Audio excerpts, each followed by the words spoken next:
Ito ang Presidential Broadcast Service. Radyo Pilipinas.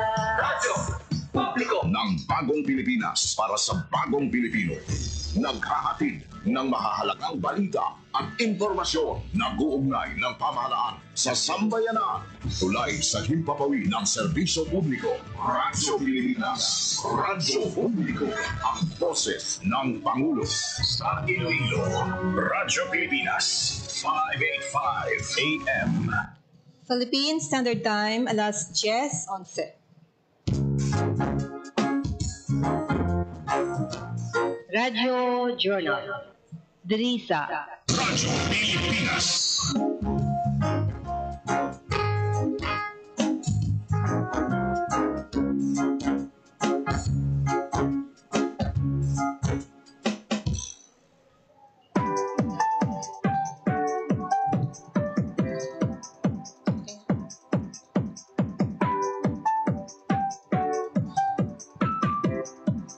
Ngayong aga mga kabiyanan, welcome sa Monday edition ng kunang Lunes nga programa, Radio Journal.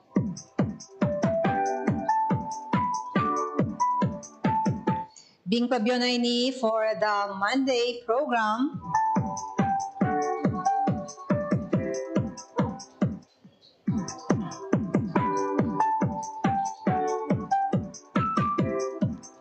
Updin ninyo ako mga kabyanan sa isang naman pagpamati naton sang istorya sa beneficiaryo o beneficiary sang programa sang gobyerno, particular man sa idalom sang Department of Social Welfare and Development.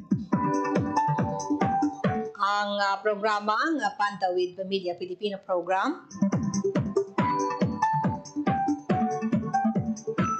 Ang beneficiary mga kabyanan, si Elfa Ibardolaza. Mamatian naton ang iyang inspiring story.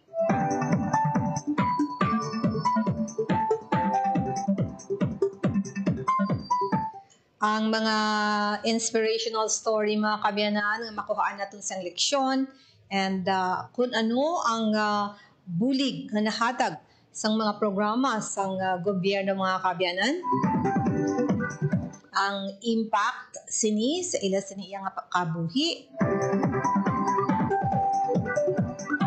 Particular sa edukasyon, sa ikalawas, kag sa adlaw-adlaw nila nga pangabuhi.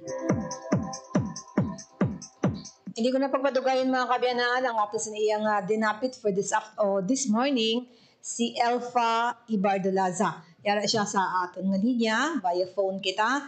Elfa, good morning, mayong aga. Good morning, ma'am. Yes, taga-diin gani si Elfa. Ako po, ma'am, ay taga San Ramon, Malinaw, Aklan. Diin ko, no? Taga San Ramon, Malinaw, Aklan po, ma'am. Sa diin nga barangay? Barangay San Ramon. Sa Aklan. Sa Malinaw? Opo, ma'am. Malinaw, Aklan. Maintindihan mo ang akong hiligay noon? Maintindihan mo, ma'am? Oo, kaya usually, ang mga taga-Aklan, medyo hindi masyado makaintindi, no? Sang hiligay noon, no? Tagalog yes, mo eh, no? Okay, ma'am. Bisay, kami Aklanon.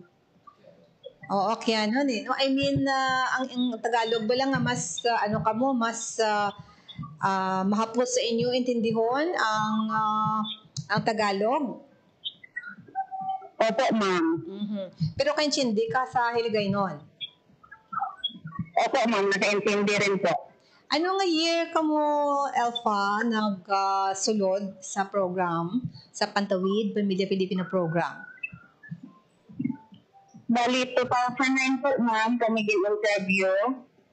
Tapos, bali, 2011 din kami nag-start sa aming branch. Pila ka bilog kabataan ni Elfa? Sa aming sulod ma'am. Ang imo kabataan, mga pila ka bilog? Bali, 5 na po, ma'am, ngayon. 5. 2011, kamo nakasulod sa program? Yes, ma'am. Oo. Ano ang trabaho sa imong asawa, bana?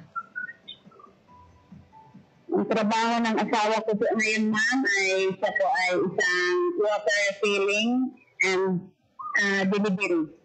Mhm. Water refilling attendant and delivery. Okay. And sa 2010, 2011 mga pila ka mga bata nimo ang naka-qualify o nakasulod sa Pantawid Pamilya Pilipino Program? Kasi po, ma'am, nung time na yun, yung nag-aaral ko pa lang ay yung panganay kong anak. Mhm. So, isang 2011. Opo. Aha. So, 2010, 2009, 2008, panaog ng mga tuig. Ano trabaho sa mister mo? Water refilling attendant man. Ikaw, may ara ka ng trabaho? Hindi. Nung time na yun, ma'am, ay ano lang ako, ma'am, sa bahay kasi maliit pa yung mga anak ko. Ang imo nga mister? Yung mister ko, ma'am, ay ano lang, yung construction worker, minsan sa farmer siya. Mhm. And sang time nga 2010, panaog nga mga tuig, pila kami lang yung bata? Ano na sila, ma'am, bali 4 na. 4 na siya. Pero isa lang ang naka-qualify nga makasulod sang 2011. Kay isa lang ang Bali naka-roster na po sila, ma'am, lahat. Pero yung nag-aaral lang po kasi binibigyan nila ng grant. Mhm. So ano ang pangabuhi sang Ibardolasa sang iyong pamilya sang 2010, 2009, 2008 panaog nga mga tuig. Kumusta inyong pangabuhi? Yun nga po, ma'am, yung laborer po, minsan construction worker, minsan sa din, ma'am, sa farmer. Kumusta since that time isa pa lang bata mong eskwela, correct? Yes, ma'am. So kumusta iyang pagtuon? Okay naman po, ma'am. Mga needs niya sa eskwelahan, kumusta? Kaya paano, ma'am, na bibigay din namin, pero siyempre, 4 na po sila, medyo hirap din po. Mhm. Kasi yung iba kong anak, breastfeeding sa akin, tapos minsan, pinipilhan ko rin ng milk. So, sang time nga ga-eskwela ang kamagulangan mo, bali mga kinahanglanon niya na provide man or nahatag man ninyo? Elfa? Kahit paano po, ma'am, na-provide din po, ma'am. Nahatag Pero man? minsan, nahatag. O minsan, Siyempre, kung kulang din sa budget, siyempre, hindi masyadong mabigay yung pang-ulangan, lalo na yung mga ibang kapatid niya. Kasi maliliit pa po sila. Mhm. Kag sa mga extracurricular activity, suporta ikaw, hanugutan mo siya, nga mag-upod, mag-join? Opo, ma'am, lahat po pinapasali ko rin po. Basta kaya po niya. Mhm. Ano nga mga activity nga mga gina-intrahan niya? Ang time na yan po, kumatayaw, kung ano po yung activity po sa aralan, din kasali ko rin po siya. Oo, sang time nga wala pa kamo na sa wala pa kamo sa Pantawid Pamilya Pilipino Program, ginapahanugutan mo siya nga mag-join, Abi? Opo, ma'am, pagnagutan ko, ma'am. Basta kaya po niya at saka Kasi po yung anak ko, ma'am, may owner din po. Nag-aaral po siya. Oo. So, nami iya nga performance sa sa school. And ang mga kinahanglanon niya, for example, sa extracurricular activity na hatag mo. Opo, ma'am. So, wala ka nagapang utang, wala ka bali sa inyo gid nga bulsa. Nagahalin. Wala naman po, ma'am, kasi po, maliliit pa lang po sila. So, wala ka mo sang hindi man gid pigado, no? Inyong pangabuhi sang waay pang Pantawid Pamilya Pilipino program. Ano po, ma'am? Hindi mahirap ang inyong pamumuhay nang wala pa kayo sa programa na Pantawid Pamilya Pilipino program, kasi kaya nyo mag-provide sa mga anak mo? Mahirap din po, ma'am, kasi po, sumusunod po kasi yung anak ko, ma'am. Yung panganay ko kasi, yung gap nila, bali, one year something. Tapos yung pangatlo, ganun din po. Sang time pa ang tinatanong ko sa iyo, Elfa, sang time na hindi pa kayo sa program, 2010, 2008, 2007, pababa ng mga taon na maliit pa yung mga anak mo, and they're into school o kung sa nag-aaral. So ang tanong ko, hindi kayo naghirap na po-provide mo ang mga kailangan niya sa eskwelahan? Elfa? Yes, ma'am. Oo. So, yes, go ahead.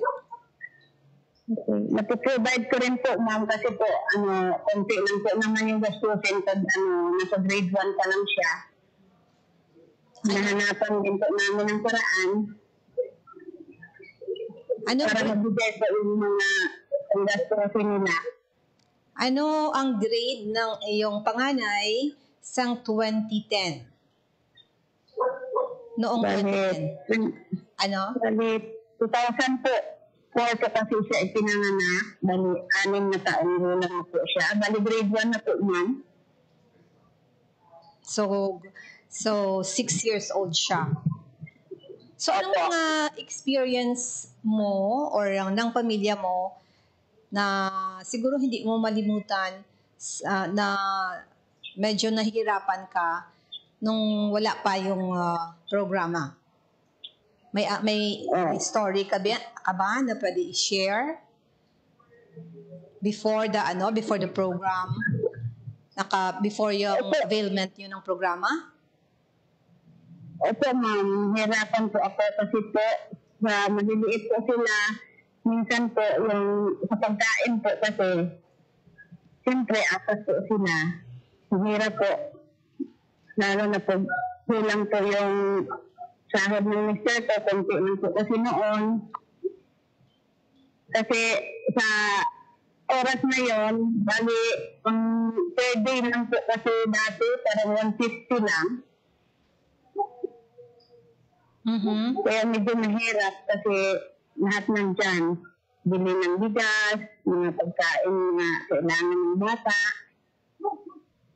So, sino ang tumutulong sa inyo sa mga ganyang instance na nahihirapan kayo? Bali po, ma'am, kami lang po ang mag-asawa po. Saan kayo humingi ng tulong? If ever na wala. Na walang-wala kayo. Minsan po, ma'am, kung walang-wala po talaga kami, nanghingi yung asawa ko sa sa mga magulang niya ng bigas, mga ganyan lang po, ma'am.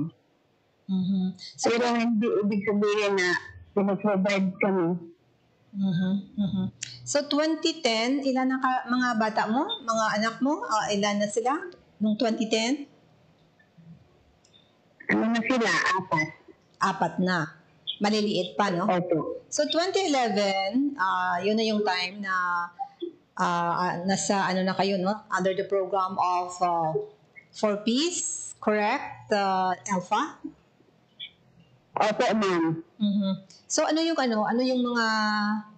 mga changes or pagbabago sa inyong life o yung inyong araw-araw na buhay? Yung mga pagbabago po, ma'am, kasi po, nasa pantawid na po kami, siyempre, yung pangailangan ng anak, lalo na pag nandyan na po yung grant, siyempre, masaya din po kami kasi mabawasan din po yung mga problema namin tulad ng pagkain, tapos yung sa mga pag-aaral nila, magbigay din namin kung ano yung mga pangailangan ng mga bata.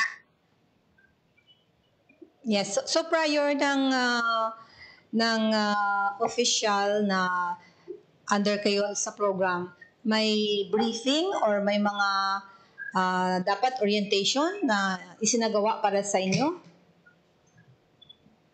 Opo, ma'am, meron po. And sa 2011 until today, andyan pa rin kayo, no? Under the program, no? Opo, ma'am. So it's been siguro 2011, 2025, that's 14 years, no? Kayo sa programa Alpha? Yes, ma'am. So anong impact sa ngayon since ano na siya, grade 1 for example, graduate? Mag-graduate na yung panganay mo? Ngayon po, ma'am, graduating po siya. Bali, 4th year college na po siya ngayon. Graduating siya sa kolehiyo? Opo. Anong course ng panganay mo? Bali, BSA po, ma'am, Bachelor of Science in Agriculture. So, ang pangalawa mong bata, pangalawa mong anak, ano naman ang course? Bali, ano yung course niya, ma'am, dati, yung sa TESDA siya, yung sa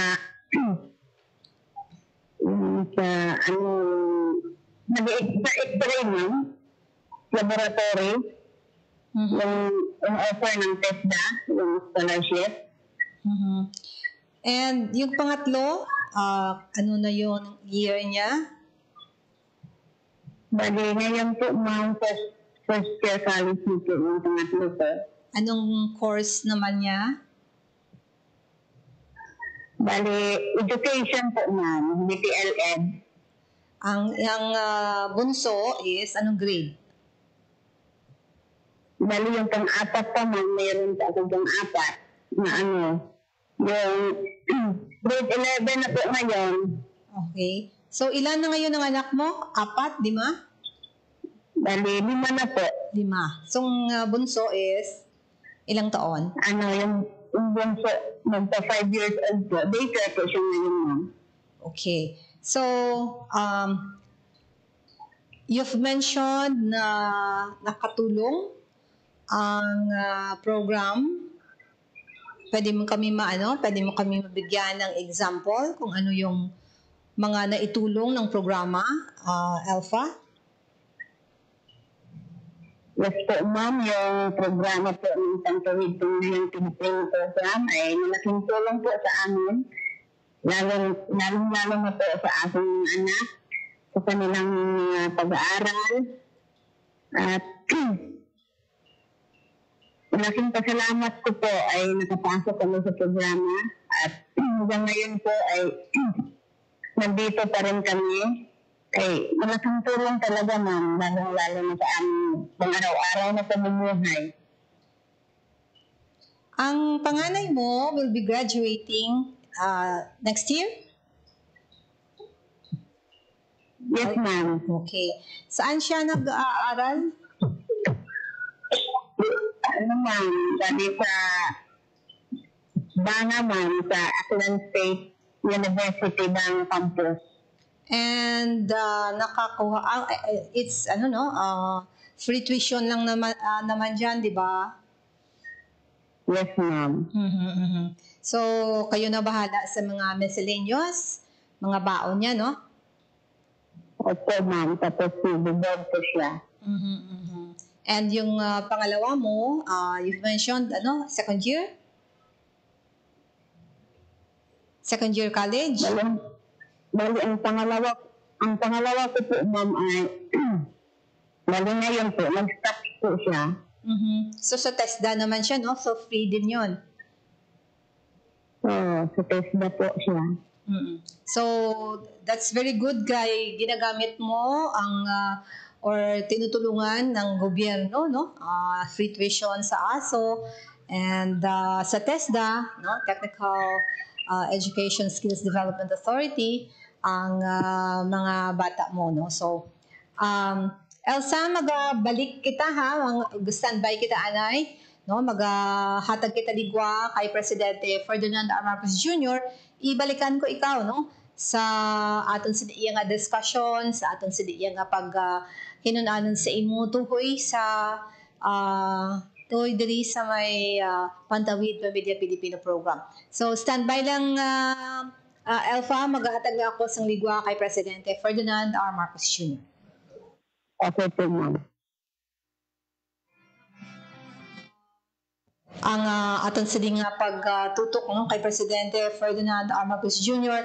nag-distribute ini sang mga certificates, no? Ibalo naton bala ang pila sa mga aktibidad sini. Subong iya nga aga kaina, naghiwat ini siya sang press conference tuhoy sa pagtukod na sang investigation team, sang investigation commission sa pagtutok sang flood control project, no? Kay ini ang pinaka ginatutukan karon sang administrasyon ang mga proyekto sa idalom sang Department of Public Works and Highways nga kung sa diin ginakabing madamo sang ghost projects, no? So si Presidente Marcos kaina naghatag ini sang iya sa iyang naghatag ini siya sang iya sa iyang mga pahayag tuloy sa pagtukod sini kag gina-identify si former Justice Andres Reyes Jr. bilang chairperson sa Independent Commission for the Infrastructure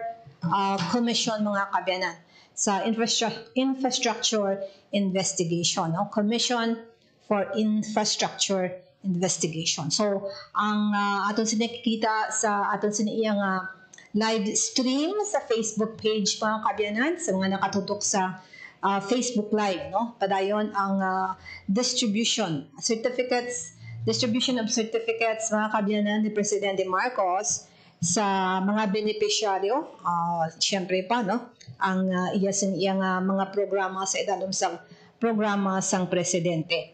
Ang demonstrating the government efforts para ma-improve ang mga Pinoy, no? Pamilya nga mga Pilipino paagi sa provision of shelter. Si Presidente Marcos ginpangunahan ang inaugurasyon kag awarding sa new house and mga units sa St. Bart's, Southville Heights sa barangay San Bartolome, San Pablo City sa Laguna. Subong ini nga aga mga kabyanan ang aktibidad ni Presidente Ferdinand Marcos Jr. Actually, ceremonial ini nga pagpanagtag sang certificates, no? Certificate of titles, no? Sa mga benepisyaryo. Shelters, ining awarding of new house and lot units. So, more or less, no? Ang pagpondo sini sa Department of Transportation Trust Fund ara sa 769 million housing project ang gin-develop para sa informal settlers ng mga pamilya. Apektado sa pagpatuman man sa Philippine National Railways South Long Haul Project. Ang segment 2 to 7, ang construction sini nagumpisa sa November 2023 kag kompletohon by June 2025. Ang kung nakompleto ini sa June 2025. Kag nakabenepisyo ara sa 1,099 ka mga pamilya. So, ceremonial ini, hindi tanan nga 1,099 ang hatagan sa Presidente sang certificate, no? So para lang gid pero ang beneficiary ara sa 1,099 ka mga pamilya. Ang kada isa ka unit nga row house ginapatindog ini o ginapatindugan ara sa 40 by 50 square meters nga may total floor area nga 27.35 square meters. And ang development sinisang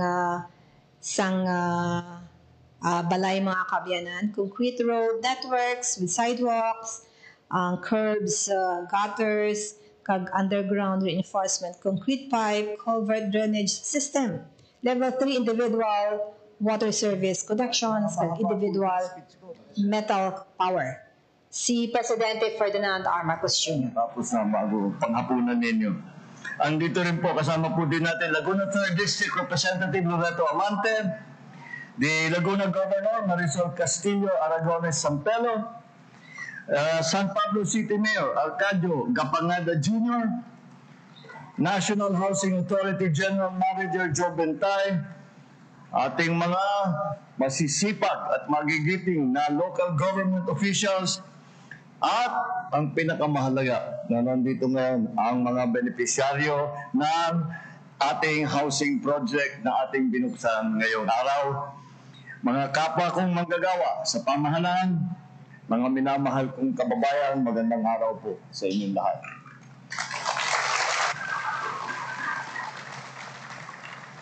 Talaga po, kahit medyo maulap ng kaunti, napakaganda pa rin po ng araw na ito. Dahil kasama ng pagbubukas ng mga pintuan sa bagong tahanan ay ang bagong pag-asa para sa napakaraming pamilya. Sa inyong bahay, may ligtas kayong masisilungan at tahanang mapupuno ng masayang alaala. Kasama ang DOTR, NHA, lokal na pamahalaan ng lungsod ng San Pablo, matagumpay nating naipatayo ang St. Bart's Southville Heights Housing Project. Sabi ko nga sa kanila, St. Bart's. Napaka-social pala yung mga pangalan. Kasi pala barangay San Bartolome ito. Ganda kaliwat. Ganda kaliwat. Hindi, kunyari, para yung St. Bart's, sikat na lugar yan eh. Kaya pamagandahin natin itong lugar na ito, kagaya ng St. Bart's na kinikilala sa buong mundo. Bahagi ito ng mas malawak na programa ng gobyerno na magtayo ng bagong tahanan para sa mga pamilya na naapektuhan ng Philippine National Railway South Long Haul Project. Ang proyekto nito ay may mahigit 1,000 housing unit, 1,000 siyam na po at siyam. Tama ba? Oo, 1,099. Ang mga benepisyaryo ng proyektong ito ay mga informal settlers na dating nakatira sa kahabaan ng release ng tren. At ngayon, masaya natin pinagdiriwang na may mas ligtas, mas maayos na tahanan na meron kayong mauuwian na. Ito po ang ating layunin. Kasabay ng pagpapaunlad natin sa infrastruktura ay ang pagginhawa ng buhay ng ating mga kababayan. Walang iniiwan, walang sinasantabi, at walang pinababayaan. Yan ang prinsipyo ng ating pambansang pabahay para sa Filipino Housing Program. Pabahay na may dignidad. Kaya dito sa St. Bart's ay hindi lang basta pabahay. Hangad natin bumuo ng komunidad na may maayos na tirahan at kumpletong pasilidad. Sa ganitong sistema, mabibigay natin ang mas maginhawa, mas maulad, mas komportableng pamumuhay para sa bawat pamilya. Magkakaroon ito ng elementary school building para sa inyong mga anak. Magtatayo rin ng multi-purpose covered court para sa pagtitipon, gaya ng sports events, iba pang mga aktibidad. Magkakaroon din tayo ng health center, daycare center, tricycle terminal, at pamilihan. Kukumplituhin po natin. Dahil po, ang aming iniisip, dati, ang pagkasinabi housing project, iniisip lang magtayo ng bahay. Nakita naman namin sa tagal ng panahon na hindi sapat na basta bahay lang ay itatayo natin. Saan papasok sa eskwela yung mga bata? Saan mamimili para sa ng palengke para mamili ng gamit na kinakailangan? Yun, kailangan yun. Pati pinag-uusapan, pati simbahan, saan magsisimba. Tapos yung may part, meron magkukusan, pag may birthday party, pagka may barangay event, meron silang pagtitipunan. Kaya po, pagka sinabi natin housing project, hindi lang po ibig sabihin ay may bahay. Ibig sabihin, isang buong komunidad ang ating binubuo. Kukumplituhin ng gobyerno ang lahat ng mga pasilidad na magbibigay ginhawa at magpapatatag sa inyong bagong komunidad.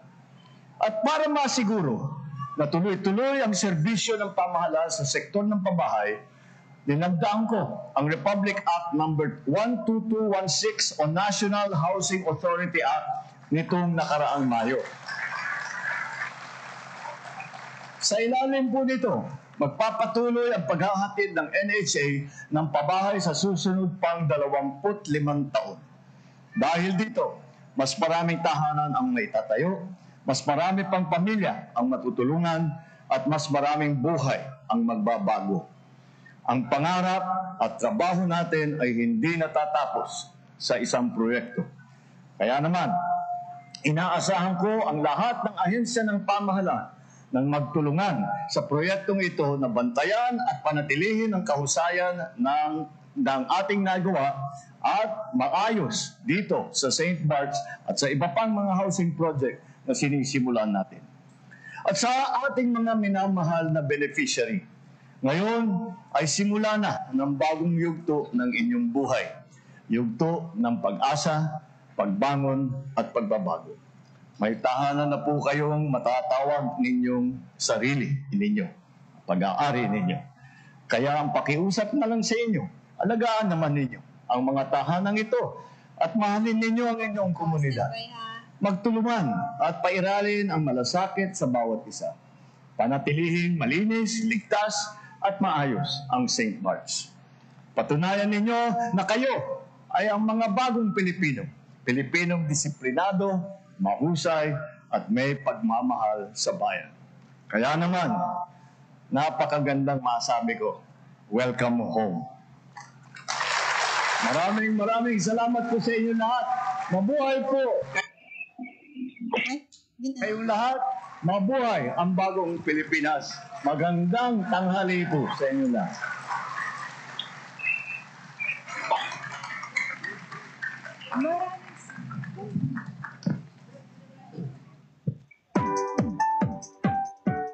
Batian mga kabiyanan, si Presidente Ferdinand R. Marcos Jr. sa iyang mensahe sa mga benepisyaryo sa naapektuhan sa proyekto sa PNR, Philippine National Railways. Ako sa diin ginatagan nila sila sa area para mapahamtangan nila ang lote kag balay. Ako sa diin tigin palabot gid sa presidente mga certificates daho niya sa mga benepisyaryo. Ang atong oras Philippine Standard Time it's 10:44. Nautod ang aton sa iya nga pag hinunanon with Alpha Ibardalaza sang Malinaw Aklan. Ang aton sa iya nga nabuyan kay ina nga pamangkot sa iya tuhoy naman sa sining mga manami nga resulta kung maayo nga mga nadulot sa programa from the program para sa ilas nga pamilya. Ara siya sa aton sa iya nga line kabalik kita. Elfa, good morning niwat. Kumusta dira gali sa may bahin sang Malinaw Aklan? Bali ulan-ulan, masyado kainit. Anong panahon dira gali? Wala ko na pamangkot sa imo kay na. Elfa? Maayo din naman panahon ngayon. Waay man siya ga ulan? Waay man ma'am, okay naman ma'am. Hindi naman masyadong mainit at saka wala naman ulan. Okay. So, na-mention mo kaina ang manami, nga mga, o kung may mga manami nga resulta sang nakaupod ka mo sa sining programa sang DSWD, 4Ps. Pero di ba may mga requirement ina Alpha sa pagtambong sa FDS. So bali nagatambong man ikaw. Opo ma'am. Every ano gani? Ang FDS niyo? Hindi naman po man pareho kasi basta may schedule po kami. Pumupunta din po ako. Kasi ngayon po, ma'am, kasalukuyan po, parent leader po ako ng Pangtawid. Ano ikaw, liwat? Bali, sa ngayon po, ma'am, parent leader po ako ng Pantawid Pamilyang Pilipino Program dito sa Barangay San Ramon. Okay, so parent leader, every ano yun yung schedule sa paghiwat sa FDS? Ngayong month po, ma'am, bali sa 17 pa po yung schedule namin. So meaning perfect attendance man ang mga taga Malinaw sa pagtambong sa FDS? Opo, ma'am. Meron din po, ma'am, minsan absent pero may mga validation din. Okay. Yes. So, ano pa ang mga manami nga siguro experience nimo sa idalom sang program Alpha? Bilang parent leader din po, ma'am, maganda din po yung experience po kasi po yung makahilubilo pa po sa iba't ibang klaseng mga tao, tapos sa mga meeting po, sa mga family development sessions, marami po yung natutunan. Kag ano ang nahatag nga benepisyaryo sa inyong nga pamilya? Mga benepisyo? Benepisyo po yung pagbigay po ng grant sa education at saka sa health, tapos yung sa rice subsidy. Ano pa? Ano sa rice subsidy nga benepisyaryo? Ang benepisyo, meaning waay na kamo gabakal. I mean, waay Every na month po. Ano, Alpha? Bali, 1,200 po namin sa ano namin, sa rice. Amo lang na? And every 2 months na po yan. Sa pagtuon or education, anong nabulig sa inyo sang program? Sa pagtuon po, patuloy po yung anak ko sa pag-aaral, tapos nabibigay ko rin po yung mga pangailangan nila. Malaking tulong po yung Pantawid kasi Okay, sa dagdag po sa mga pangailangan ng mga anak ko, okay, lalo sige. na po sa aming pang-araw-araw na pamumuhay. Okay, sige. And may mensahe ikaw sa mga taga-DSWD, Alpha? Ano po, ma'am? May mensahe ikaw sa mga taga-Department of Social Welfare and Development? Ang mensahe ko po sa Department of Social Welfare Development, maraming salamat po sa programang ito dahil nakapasok po kami. Tapos malaking tulong po sa akin po, sa aking mga anak, sa kanilang pag-aaral, at sa aking buong pamilya po. Malaking tulong po ang purpose. Okay. So may mga luyag ka nga i-shout out, mga itamyawon, go ahead. Shout out po sa aming mga municipal wing, then po sa Malinaw, tapos po sa aking mga anak, shout out din po, then po sila sa school. Ito sa aking mga co-parent leader. Good morning po sa inyong lahat. Okay. So thank you very much, Alpha, sa imong panahon. Dito sa Radyo Pilipinas, thank you, Gid, no, sa paghatag mo sang imo iyang tiyempo from Radyo Pilipinas. Salamat, Gid. Okay po, ma'am. You're welcome. Yes. At yan mga kabiyanan, si Alpha Ibardolasa sang Malinaw Aklan sa paghatag sini sang upon pag-share. Yan, sang iya sa iyang story about being a beneficiary sang programa sang gobyerno, particular sa idalom sang Department of Social Welfare and Development ang Pantawid Pamilya Pilipino Program.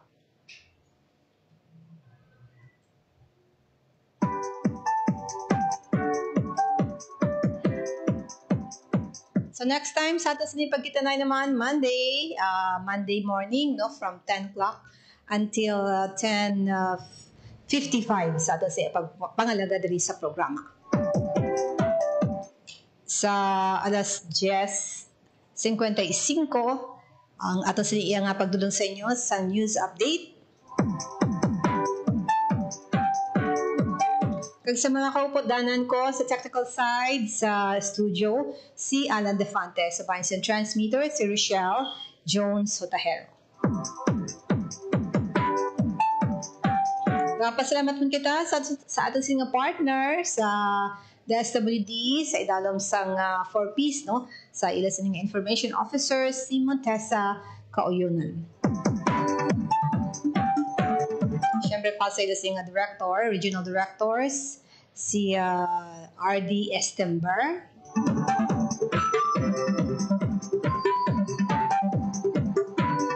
Pilipinas, salamat. Ako naman si Bing Pabiona. Maayong aga. Radio Journal.